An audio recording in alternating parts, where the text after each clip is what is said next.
to the new pictures from, I don't want to say Blatten anymore, because Blatten is wiped off the map, from the disaster area, ground zero, how the German newspaper describes it, the Swiss ground zero. And the world is realizing the extent of the disaster in the Valet, in the Lötschental. And listen to that sound, listen to the magnitude of what has come down onto the valley. And these are images that will go down in Swiss history. Millions of tons of debris and ice make their way into the Lötschental Valley in Valet. An event of the century, some even call it an event of the millennium. And the news, of course, slowly, that was surprisingly, went around the world. But now the extent of this catastrophe seems to become apparent internationally. Now they're starting to report about that. This is an interesting before and after picture. So before, you see the church here and you see the Hotel Edelweiss. And then you look at the after picture and the Hotel Edelweiss is half buried by debris and half sunken into the water. And the church is buried by the debris. And we want to speak about how much debris is there, how tall is it? Because look at this graphic, that's the church. And the whole pile of debris is as high as 50 to 200 meters. I saw some in the comments, oh, not a big deal, it's only 15 meters high. No, the magnitude, the extent is way more intensely. And we see the pictures of the little village on the other side of the valley. And one of my viewers, thank you, wrote that that village is 200 meters high up on the other side of the mountain. And it still got almost buried by that debris that was shooting down in the valley and then shooting up on the other side. That's how massive this was. Thankfully, to high precision monitoring in Switzerland, this village could be evacuated in time. But let's think of other countries in Asia, for example.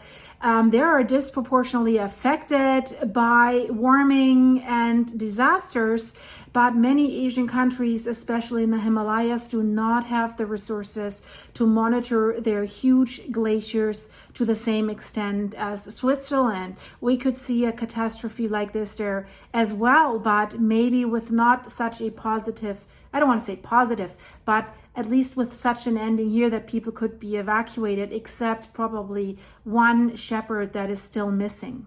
Still good news, the water level of the dammed lake near Blatten continues to fall, but the authorities have given a press conference on Saturday afternoon, and they said we will have to wait and see what's happening with meltwater and with rainwater. It's about to rain, probably starting Monday. The Landslide River is grinding a path through the valley and through that debris cone. You can see it in the brand new pictures that have just been filmed today. So you see it's flowing through that massive debris cone. And one thing to consider is that that whole landslide thing that came down there, it's not compacted material, so it's loose.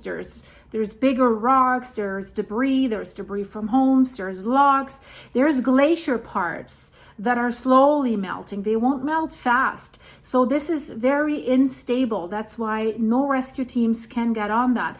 But nature, the river is forcing its way through that. And we have additional water running from the sides of the valleys along that flow path of the Landslide River.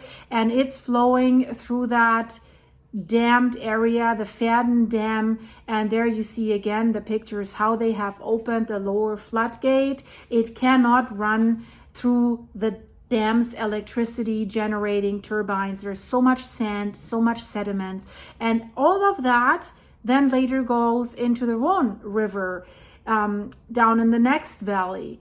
So the pictures are stunning that we see here from what the river is doing, and the brown water, it's flowing through the town of Gampel, and the bridges are still not, they can disassemble their bridges, and they have done that.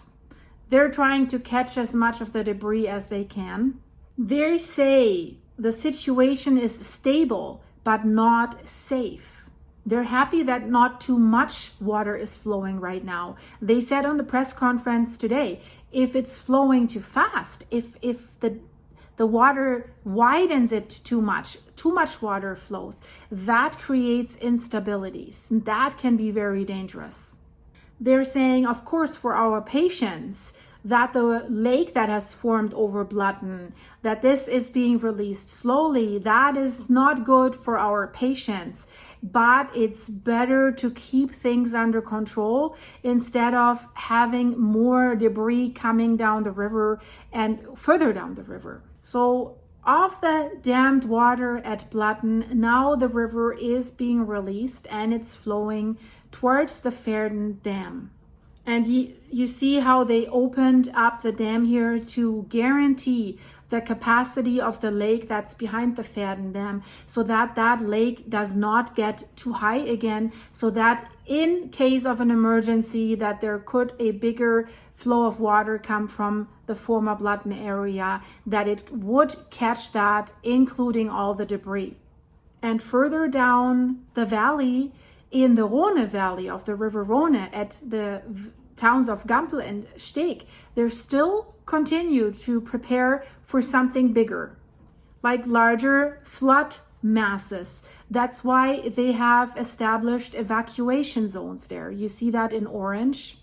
And if you look at the river in Gampel, it is very obvious where that water is coming from, the brown color, and you even visibly see the debris coming down.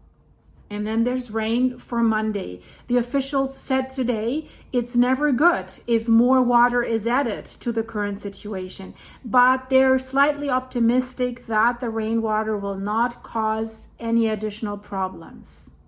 But they're really stressing we have to surveil that nonstop and have to kind of run some studies. What effects could that cause? What effects the rainwater could have?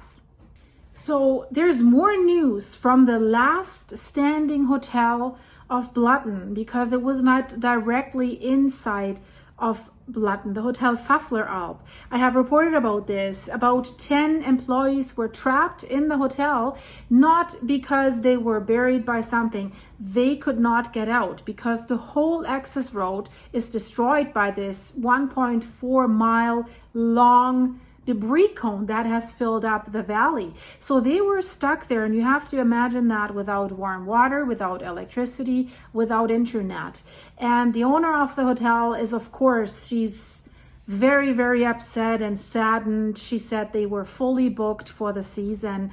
They would just today would have had a huge music festival. So financially, so far, she said the loss is like 300,000 Swiss francs. Yes, it's only financial loss, but imagine that was your business and you don't know whether you will receive help or whether any insurance will cover for your losses. And this is a unique area here in Blatten des Valais. The province doesn't require, like most other provinces in Switzerland, you to have an insurance through the canton, through the province, basically. You have to do this with private insurance. So are they all insured? We will have to see. But in that hotel, they finally were evacuated just today and flown out by helicopter. And the owner of the hotel says it's been an emotional and physical and psychological drain on some of her employees because they're not coming from Switzerland or they haven't grown up in that valley, so they're not familiar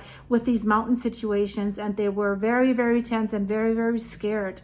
So this hotel is quite a well-known hotel. So like the German Chancellor has been there, Charlie Chaplin has been there many times, and Swiss personalities. So this is, of course, an interesting situation there, so to speak.